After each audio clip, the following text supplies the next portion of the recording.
Thanks everybody for joining us, and I'm absolutely delighted to have Emily Hosker Thornhill with us this evening. Tonight's webinar is really kind of like an open Q&A, and I've done over recent weeks an awful lot of talking around sports performance, sports nutrition, strength and conditioning, that sort of stuff. But it's better when you hear from experts, both sort of athletes and kind of specialists in each area. And we're very fortunate to have Emily because she's an expert in two different areas. So intro Emily, and you see one of her bullet points there missing is where her website address was supposed to be, but you'll see I've pinned it at the top of the chat. So do make sure you go and check out Emily's website, which you'll see pinned at the top of the chat box on the right hand side of the screen. Emily is an England and GB athlete, got a master's degree in sports nutrition, and the 2019 national cross country champion. She's a fantastic athlete, a sports nutritionist, and here to, along with me, answer questions on nutrition, but also, Emily, if you're comfortable to do so, stuff around training or just general athlete lifestyle, if you're called to do that. Yeah, all good with me. For those of you who don't know me, I think probably most of you will have listened into one of my webinars before, but I'm the regional coaching lead for the southeast of England for England Athletics. I'm the head coach for Runners World, and I've got an MSc in performance coaching, personal trainer, been coaching athletes for over a decade now. So hopefully tonight we can answer your questions. Now we're going to go for sort of, Emily, if you and we'll see what we can answer at that time. So if we can't answer all of you, then I will leave your email address to email me, or of course Emily's website and the related sports. We're also very lucky to have Craig with us, helping us in a way, giving you how to ask your questions. Just making it work in that chat box, as most of you know now. You can either just type away and chat amongst yourselves, or if you leave a question mark at the end of your chat, it will bring it up as a question, and that means that I know to pull it up, or Andy knows to pull it up, so we can answer your questions. We can answer coaching questions, technical questions, nutrition questions, where relevant. I'll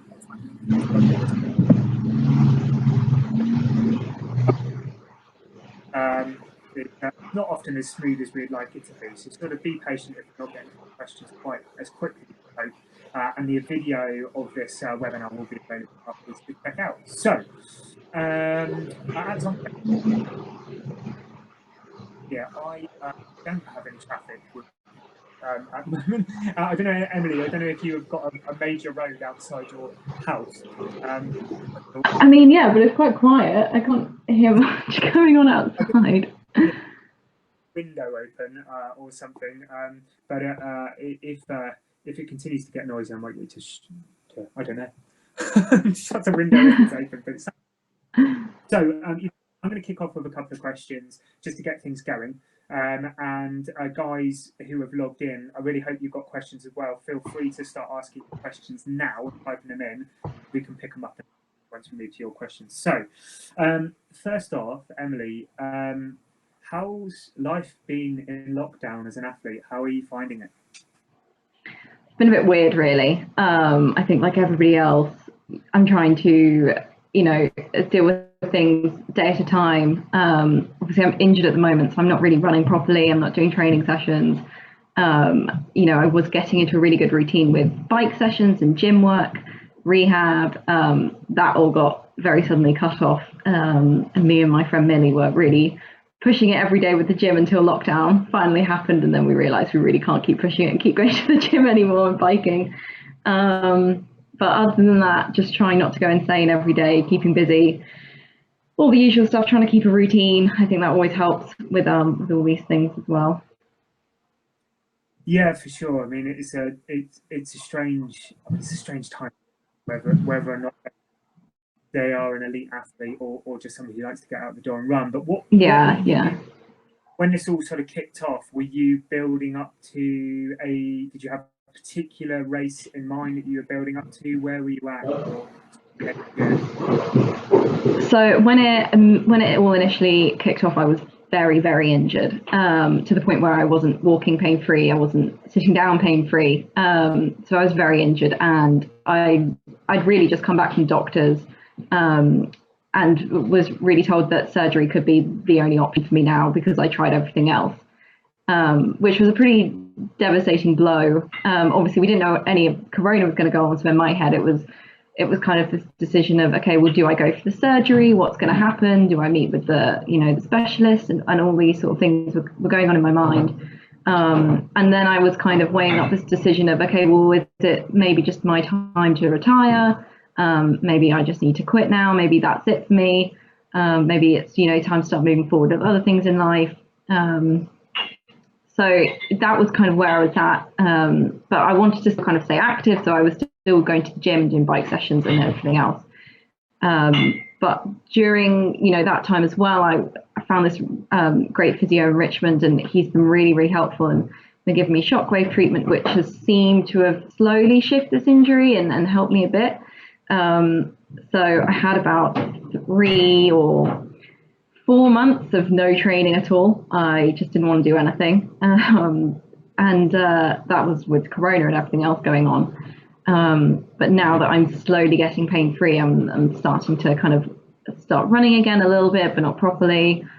But we're getting there. So it was all a bit of a weird time. And I suppose in a way, my motivation came back kind of mid-lockdown, and then I couldn't do anything about it. I couldn't go to the gym. I couldn't train. I couldn't do what I wanted to do. I was very much stuck. So it's been a very up and down time for me. I mean, I guess there is no good time for this sort of thing to happen, and there's certainly no good time for injuries to happen. But I suppose it's giving you I guess a period to consolidate and give your body a chance to even heal. So kind of getting back on it, I see a few people kind of leaving comments saying that Emily, I think your mic is pretty picking up a lot. Any background noise, basically, it's picking up. So okay, I'll see if I'll come off of these headphones and see if that helps a bit. They may be really sensitive. Put the headphones back in. We'll no, I just have them on. I'll try them off. Is that any better now? I can hear you fine. Absolutely. Okay. We'll see if that's any better then. Let's go with that. I'm sure the people listening will let us know if they can't hear. So going back to the beginning, you've been a runner since you were what, 12, 13? Even yeah, 12, 13, yeah. And back then you were running for Kent. How did you sort of get started? Were you sort of dragged along there by a parent? How did it work? No, not the opposite of that. Both my parents are very sporty, although they will tell you otherwise, and they love sport, but I don't think that's quite the case. It was just a case of, at primary school, I was fastest one in school, and then when I went to secondary school, I was fastest in the year, and then one of the PE teachers said, "Oh, I think you should go to an athletics club." And I didn't really know athletics clubs existed, so off I went in the summer term of year 7 and 8, and joined Invicta in a young group there with my coach James Roberts, my old coach, and then just started from there really. And you left the sport, you've done it consistently through the university. You've studied both in the UK and in the States, I think. Yeah, so I did my undergrad at St Mary's, and then I went off to New Mexico for 2 years, and then came back to St Mary's and did my master's in sport nutrition. So been studying and running a lot, it seems. So what, before I ask you questions from everybody else, and please do start to type your questions in, guys, so as we can answer them. The journey into nutrition, was that something that obviously we're all interested in nutrition, that's how we're what kind of you going to study it and then sort of moving into it as a part of your kind of working life as well? So initially when I did, when I was starting off at St Mary's, I actually did sports science and nutrition. So I did a joint honours. And it wasn't until second year and third year that I really realised I wanted to do nutrition. So I moved over to nutrition, just found it a lot more interesting. I'd always been interested in it, but I think until you're learning about it, you really start to draw in. And yeah, just really enjoyed the course. And then I knew they did a master's in sport nutrition, and I just thought, oh, that would be really interesting. We did a module of it in my undergrad. Found it really interesting. I did, my dissertation was based loosely around sport nutrition as an undergrad. And I just found it really interesting. So kind of stumbled into it from that point. But yeah, it was just happened to be a good fit for me. I've always loved food and I've always eaten well, and so it just seemed to be a good fit. Cool. Well, look, Andy, I know a couple of people that have come in, and I can see people typing away at the moment. So, Andy, if you could pull up for us one of the questions that's come in, I can certainly see one from Ian Pollard, which it may be the Ian Pollard who's a coach down here in Dorset way. If it is, hello, Ian. And it's going to come up on the screen, but I see it there, so I'm going to ask it anyway. Emily, what was your injury? What was my injury? So I tore my plantar a year ago now. So not sure how, where, why, when it happened. My physio, Alex Gorman, and I kind of discussed it a bit and figured it was potentially from Wellcross in Denmark. Didn't have any pain or anything in the race, nothing like that.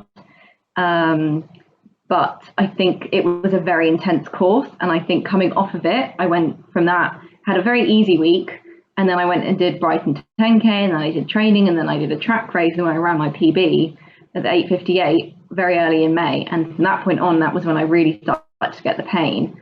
So it's just over a year anniversary of that pain starting, but it's not quite been the same since. So it was just a tiny little tear, but because I didn't know what exactly it was, and it took me a long time to get the diagnosis, it's just really hindered me, and I've just been running through it for way too long, much longer than I should have. But yeah, it probably didn't help that it just took a long time to get the right diagnosis and everything like that. Many of the people didn't know it's Craggs, and it's very, very difficult to completely clear up in a short space of time. It can be one of those kind of really frustrating ones. Right, Andy, if you would be good enough to put up the next question for us, please.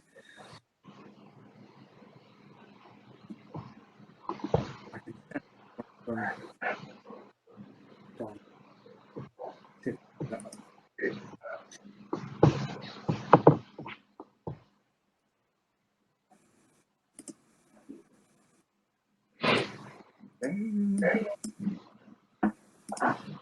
I'm going to ask it anyway because I'm not going to agree.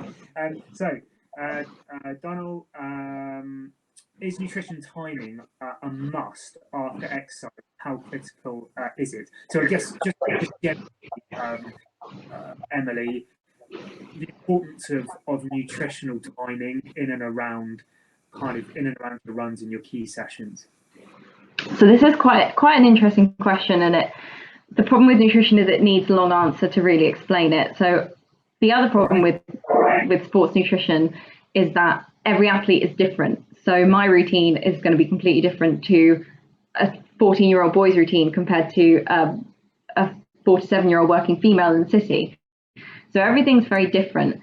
But the key thing you've got to remember is you've always got to get in your nutrition after you finish exercise.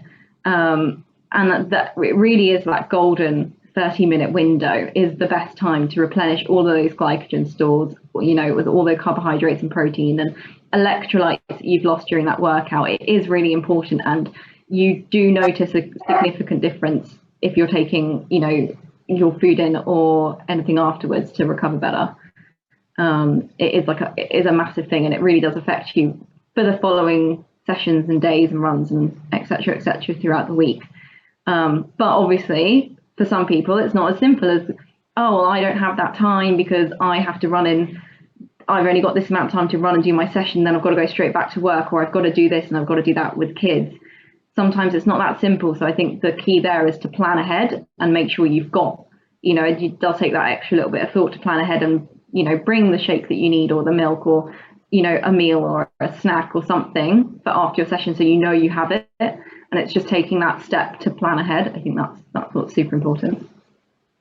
And in terms of what, I mean, is it common sense stuff that's easily digestible, recovery shakes? Is there something we should be looking out for in terms of a mix of in that kind of window? So after exercise, you're going to need around 0.6 to 1 grams per kilogram carbohydrates. And then you also need about 0.2 to 0.3 grams of protein, so per kilogram of body weight. So you can calculate that for yourself. So that's 0.6 to 1 carbs, 0.2 to 0.3 protein. So the easiest and the best way to get in protein, what you're really looking for is protein, carbs, electrolytes are really the key things that you burn, carbs being the main one. I always advocate, food first approach over any supplements. For sure, I think it's more nutritious. You get a more balanced meal, food, snack, drink, whatever from it. And it's usually cheaper and tastier and nicer. So for me personally, I always go for milk or chocolate milk or a milk-based smoothie after a session or a run within that 30-minute window. It's just got the absolute perfect balance of protein, carbohydrates, electrolytes, calcium. It's just got everything you need in it, and it's cheap, and it's an actual food source. Oh, I'd go for that over a protein shake. Some people want the convenience of a protein shake. Okay, fine. If that works for you, and if you can't get a meal in, say, within an hour and a half of training, then I definitely go for a protein shake. I think they have their place if that's, what you need. But yeah, easily digestible things, anything easy on the tummy, whatever you can handle. But the best thing is to get something in that 30-minute window. You can shower, sort yourself out, roll out, and then within an hour or two, have a meal. And that's the perfect way to recover from any session or hard run or anything like that. I know the issue with recovery shakes, protein shakes, but most, for runners, getting carbohydrates is just as protein. Yeah, I find protein shakes, they never really have the right balance of carbs, electrolytes, and other vitamins and minerals that we need after training. They're expensive. They usually taste pretty gross. And I think it's really important that we're, raising a generation of especially young athletes that are seeing this, food is the nutrition that we need. You can't get what you need from a bottle. Sometimes you may need it to support, your lifestyle. And I think that's what's important as a nutritionist, to realize that not everybody has the luxury of going back to their house after training to have a proper cooked meal and everything else. And sometimes you are on the go. And in that case, they're a great way to supplement that recovery. But I would always go for a chocolate milk. And the way I do that is, those Chili's bottles, the thermos ones, I just put my milk in that after sessions, and it's, just as good as, a protein shake with some cold water in it. Keeps it nice and cold. But again, it's planning in it, it's your lifestyle and everything else. But if you can get like a natural food in, I always think that's much better for athletes. Yeah. Perfect. Right. Next question is from Noel. Quite a big one. So we suggest doing this at relatively light detail if you're happy to answer it. Okay. Noel has asked, please could you give an overview of your macro training across the year? So I guess, not everybody may be familiar or understand exactly what Noel means by macro training. So kind of a bit of an overview of how you split up your training and racing year. Would it change a lot season to season? Do you have different focuses at different points in the year in terms of your training and racing?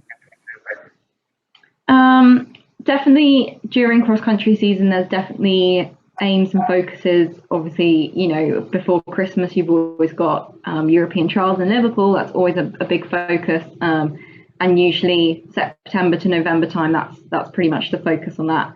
Kind of start off easy, build up the mileage throughout the weeks, and then ease off in the weeks before. And then after Christmas is always the national, as Mick always calls it, the national. So that's always, you know, the focus after that. And then I suppose with track season, I think it depends on the year and it depends on where I'm at and what my goals are. But I tend, you know, I always have a goal in my mind of what I want to achieve and what I want to run. But sometimes I find if I, you know, vocalize that too much or put that pressure on myself, you know, me and Mick will discuss it. But usually it's, okay, well, that could potentially be a good race or that could be a good race. But it's really just enjoying the track season and then focusing back down for cross country season. That's the one I enjoy the most. But yeah, it's not the greatest overview, but I suppose, you know, I suppose with everything you build up slowly towards, you know, build up your mileage and trying, you know, especially for the endurance events, you know, you're always building up your mileage and sessions, you know, and just have that, you know, that maintenance and that, you know, that, what the word I'm looking for, that rhythm and that consistency in your training. I think that's the key with it. You know, I don't like having big spikes up and down in my training mileage or anything like that. My training load, it's usually pretty even keel. I find if I'm going up and down, you know, it doesn't work with work and with recovery and everything else. So I like things to be pretty even keel as I go along. And that's Mick Woods, yeah. Emily, coach at Aldershot. So, yeah. Easy. This is a great question, and certainly not one that I could answer with my very meagre running background. Any tips on calming nerves and performing your best at your first few international junior athletes? That's a great question. I was never an international junior athlete, so I'm not sure how much help I can be, but certainly found yeah, like international events are always scary, but honestly the way you're only going to race your best is when you're having the most fun. And it sounds so silly, but the kind of wake up call I had with this was when I was at New Mexico, and I was really nervous before this race, and we were at Peyton Jordan. I was doing a 1500, and Joe Franklin, the coach there, he, you know, it was the night before or something, and I was in a bad mood, and he just turns to me and he goes, "Emily, what's the matter?" And I was like, "I'm just nervous." And he just goes, "You're in California. We're taking you out for a really nice meal. You're racing at Peyton Jordan. You're with all of your teammates and all of your friends. Are you not having fun?" And I was like, "Oh yeah, I feel like I've been stressing so much about the race. I wasn't realizing I was in this beautiful, amazing place and how lucky I was to be there." And as soon as I realized that, it all just clicked into place. I started having fun and relaxed, and having fun with everybody else on the team and being supportive. And I think that's the thing. And the best races I've ever had is when I'm relaxed and I'm happy and I'm having fun and I'm with my friends and my family. That's when I always perform at my best. The more wound up I am, Mick knows, my parents know, my friends know, I will race like a, you know, piece of rubbish. I'll just fall apart. So as soon as I'm lighthearted, I'm having fun, I'm happy, I'm always much better. So just enjoy it, because you don't get these experiences all the time. And honestly, just have fun. Like, happy athlete's a fast athlete, 100%. Yeah, and I think that's whether you're an international starting out. I mean, ultimately, this is not, even if you're an elite athlete, it's not necessarily the most lucrative of careers. So fundamentally, it has to be rooted in enjoyment. And sometimes when we're so performance goals, that can often forget that performance often comes from enjoyment. You know, yeah, exactly. Yeah. Great bit of advice. Yeah. Really good question for Francis. It's one that I know people have strong opinions on either way. Good. What do you have? Good, or what are your good and bad experiences of the? Did you have? I guess a better way to frame it. did you have a good or bad experience of the US collegiate system? Did you feel that you sort of developed differently or more than you would have done in the UK? I know it's quite different for different athletes and where you go, but what was your experience? So again, like my journey there was a bit of a weird one. So I went in as a pretty, I'd say average to good athlete. Nothing special. Again, no international vest behind me, not an England vest or anything. So I went in as a pretty kind of fresh slate. I was, just about coming up the ranks in England, and then went to New Mexico. And first semester, I really did not enjoy it. I was ready to come home, and I was, far from home, and I was a bit injured, and it was all different, and it was all a bit too much, and it was just all a bit of a crazy experience. And then after Christmas, I couldn't wait to go back. And I was so excited. And I feel like my time at New Mexico definitely springboarded me into the international scene. And it just taught me so many different things about training and athlete lifestyle. I mean, when I went to races, I was always sharing with Courtney Ferricks, who we all know is doing amazing things now on the international scene in America. But I was sharing with her at all the races, and that was, again, we were having fun. We were going to these cool events. There's so many positive and negative things you can say about the US. It's such a culture change, and it's such an experience, and it so goes down to how the athlete deals with it. And I think if you go in like I did my first semester, I went in with this thing of, well, that's not how I trained before. That's not like it is in England. You won't enjoy it because you're not in England, you're in America. And I think people forget that you're not given, it's a scholarship. You've earned that place on that team. It's not student loan. You're not just automatically given it. You've really earned that place, and you have to keep earning your place in a way. It's not a loan.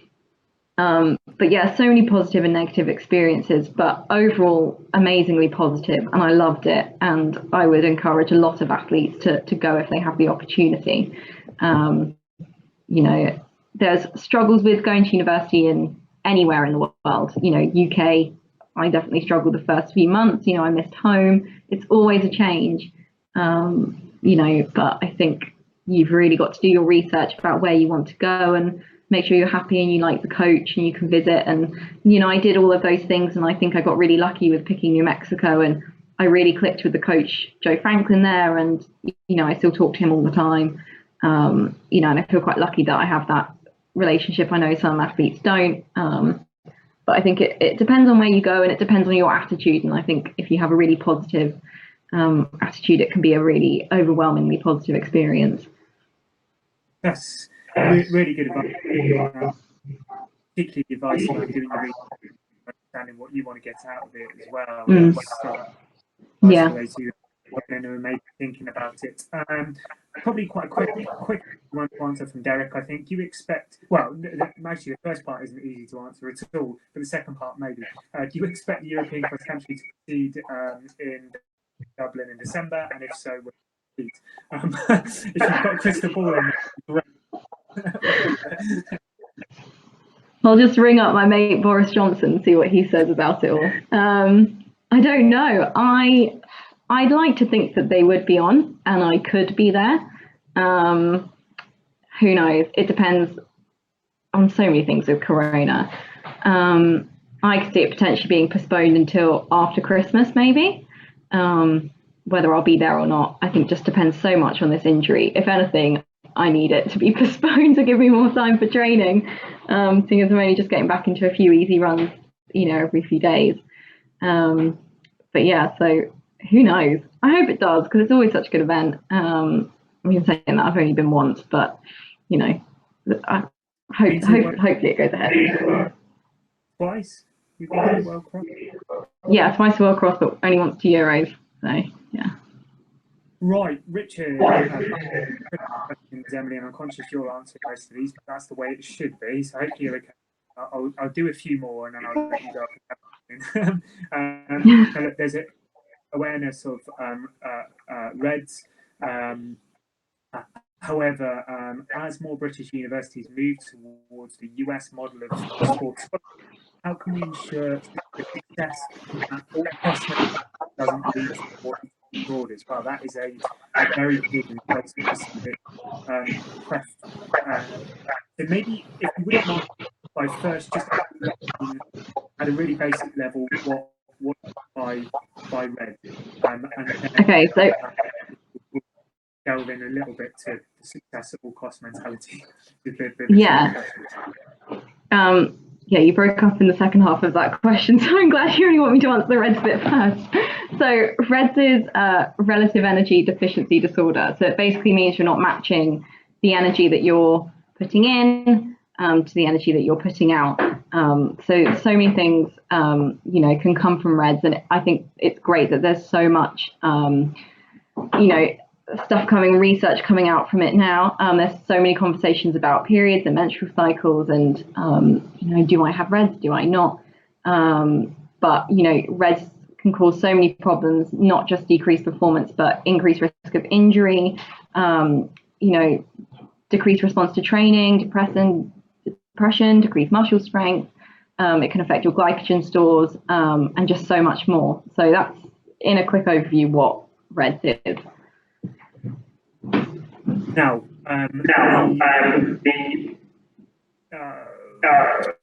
things that can lead to that, particularly in younger athletes, success is that thing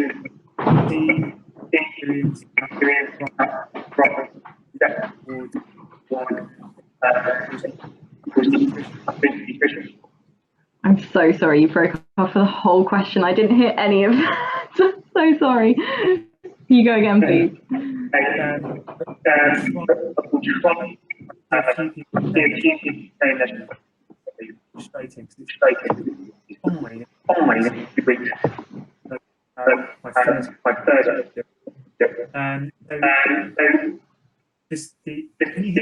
you hear me? I can hear, but it just keeps breaking off a bit and cutting in and out a little bit. But I can't. I wonder if we can get the questions up. Yeah, I think we don't seem to have Andy with us. It's tight. Try and copy and paste the question in. Yeah. It saves me having a lot.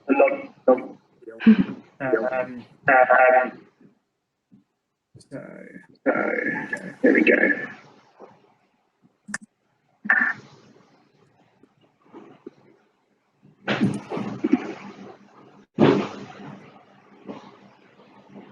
Can you see the chat box?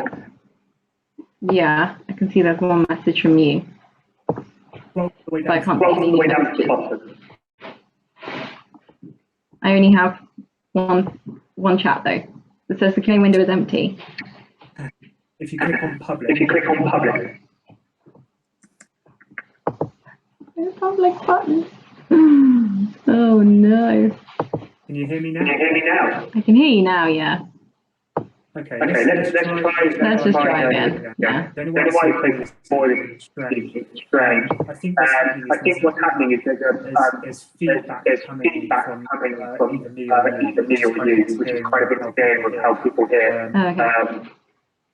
Let me try and read that one again. We've done the red bit, but the second half of that question, as small British universities move towards the US model for scholarship, how can we ensure that success at all cost mentality doesn't lead to more eating disorder? Okay. That's a big question. I also think we're a very long way off from the American sports scholarships.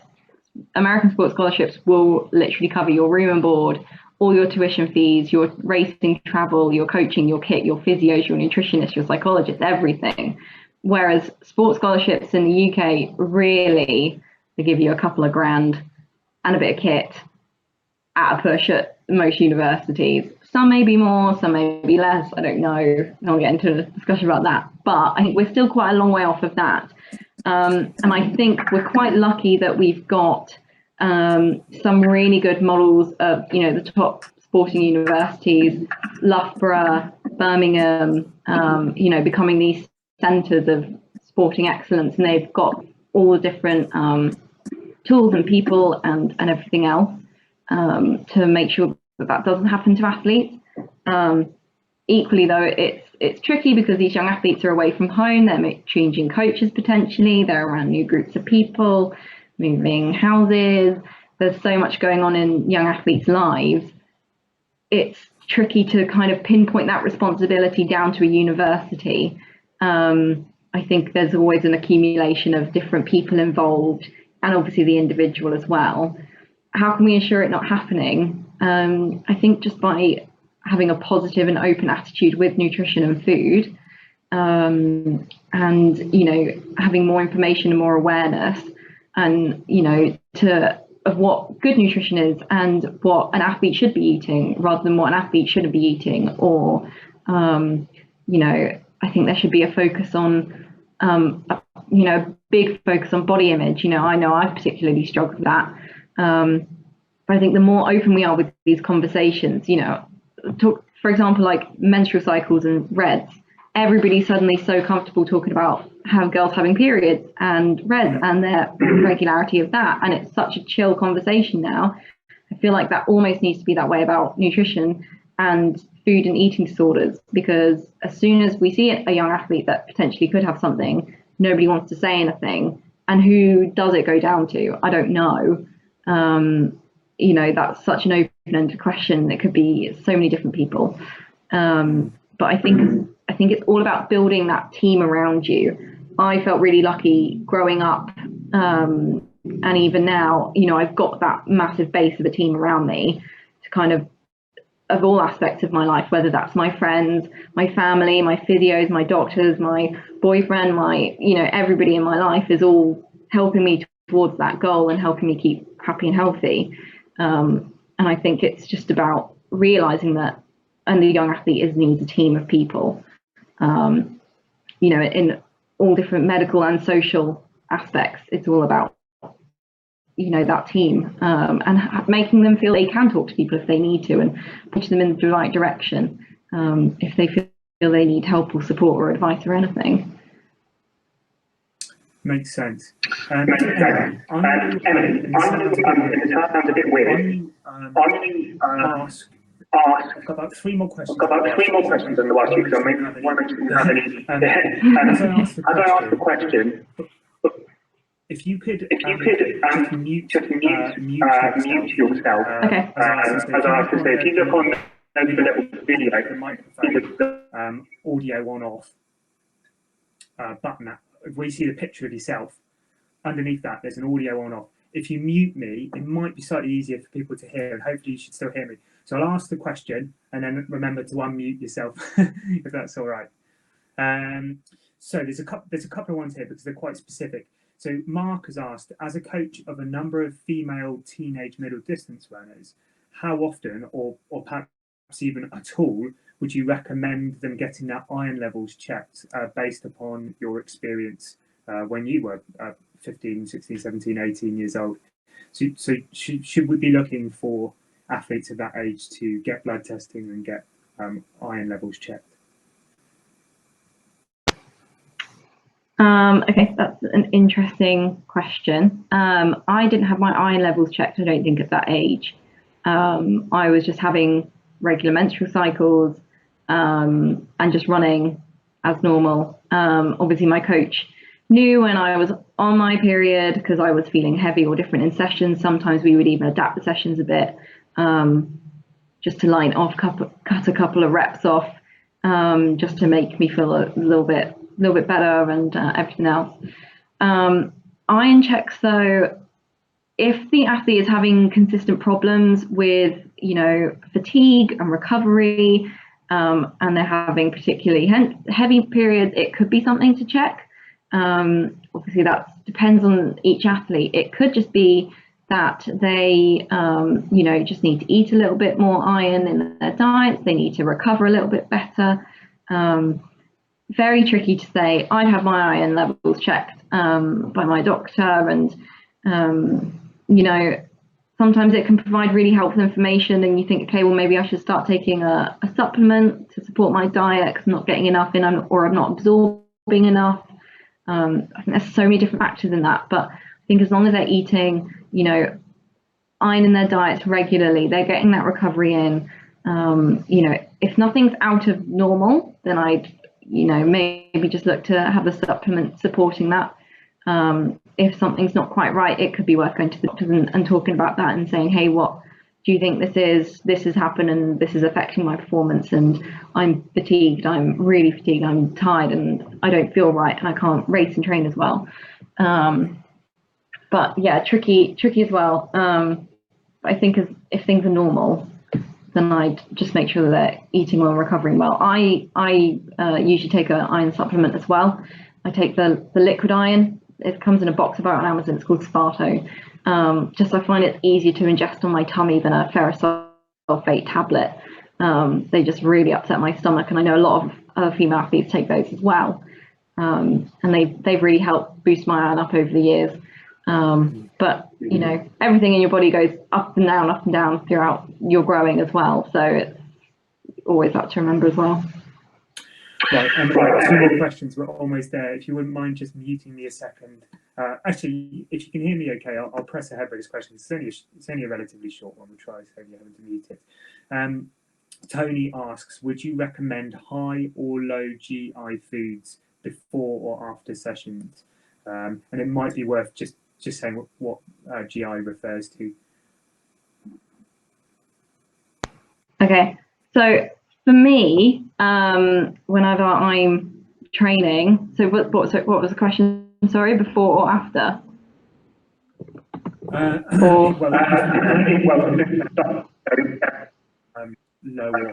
or high GI. Yeah, so high GI foods are. Yeah, so high GI foods are, well, GI is glycemic index, so it's really kind of the sugar count in food almost. Before a session, you know, high GI foods are things like, you know, your breads, potatoes, rice, carbs, all your things like that, stuff that's got lots of energy in it. Before training, so typically I run in the morning and I have my training session in the morning as well. So for me, I do have high carb foods in the morning to get me through those sessions. So usually I'll have something like a bagel and a banana, or some porridge and a banana, a bit of honey, peanut butter, all things like that. I like having a carby diet. I think that currently the research out there is overwhelmingly that high carb diet for endurance runners is the way forward. There is more research coming out now that is saying that, okay, maybe we could look into lower carb diets for athletes and endurance athletes, and maybe that could affect performance. And I know with ultra marathon runners, that is, you know, almost a preferred diet. But generally the overwhelming research is still saying that high carbs for athletes, for recovery, pre-race, pre-session, pre-run, is the way to get that instant sugar hit. I found that if I'm having things like brown bread or granary bread, I usually don't like that before I run because it just takes that little bit longer to digest. So that's why I like white bread before a quick run or something. But then for lunch, they would have a brown bread sandwich or beans on toast with brown bread or something like that. There's the more refined foods that, you know, usually sit when your tummy differently. But yeah, tricky one. I think also it comes down to what your tummy can handle and what you can get used to. You know, because otherwise you're just going to cause tummy aches, tummy problems, and other, you know, gastro distress, and that's such a common cause with runners as it is. So it's really what you can get used to. You can train your body as well to get used to timings with food and when you're going to have it and when you're going to have your pre-race or pre-run or whatever food. I know some people say, oh, I can't eat for like 5 hours before I run. Well, you can, you just have to get used to it. And I think that's important as well. It's just finding what suits you. What suits me is not going to suit everybody else. So it's finding what suits you. Thank you. There's a great question. I think it's a nice little question. It may not differ in this context, but it may do. So Jason has asked, what nutrition advice would you give to an athlete just starting out at university on a very limited food budget? Does your diet need to come in go to university? I don't think so. I think you can still shop well on on a budget. You just need to plan, and you need to find those cheap recipes. I've certainly found that eating, plant-based foods, things like chickpeas, black beans, baked beans, so cheap, so nutritious. It's just if you pair them up with the right foods, you can really get a lot of nutrition from them. You just have to plan in advance and plan those different meals out.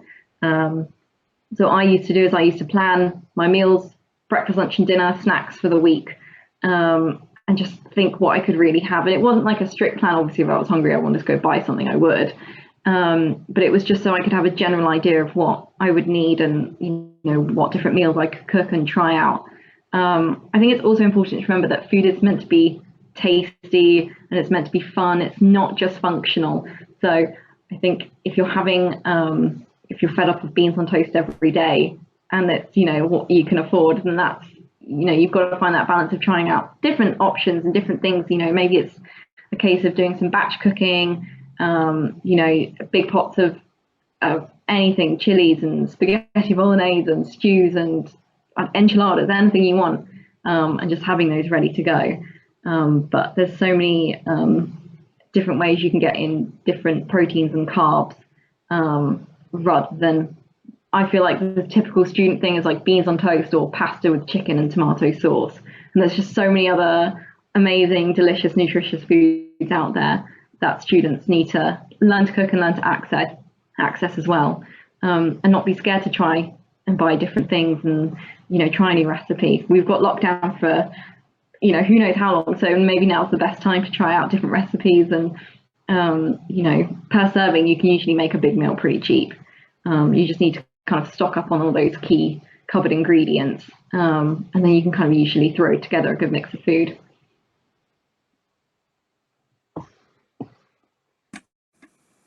Emily, thank you so much. Give us 5 minutes. More. Appreciate it. Thank you very much for joining. I should leave it there, but which is Emily, I'll get it. www.emilyhosker.com. I think. Yep. Yeah, that's right. Yeah. EmilyHoskerNutrition.com. So if you've got questions, you're looking to support with, please do get in touch with Emily. If you've got questions related to training or the webinar stuff that you want us to cover, please get in touch. Email. Apologies for the sound. By and large, you kind of got away with everything. But what I would say is one way we've managed to pretty much most of the questions that came up. So hopefully you still found that useful. I think because it's okay my end, the recording will be pretty. So if you struggle to hear the recording afterwards, where you'll get really fantastic content. Emily, thank you so much. Your time. Massively appreciate that. Good luck with your rehab. Thanks, appreciate it.